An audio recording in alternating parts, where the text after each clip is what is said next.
ni Amo? Ha? Anong sabi ni Amo? 100%. Ano ne?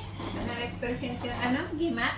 100% daw yung trabaho namin, yung gamat, 100%. Pero 100% din yung kalat. Ano ba yan? Sabi niya 100%. 100% din yung kalat niya. O, di ba? Ang galing. Hanggang doon sa dulo.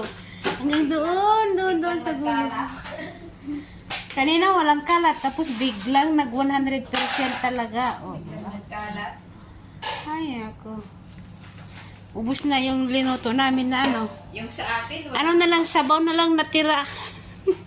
yung sa atin, walang walang ganito. Grabe, meron? Saan? Wala din. Meron kanila ganyan. Ito, di nalagay. 100%.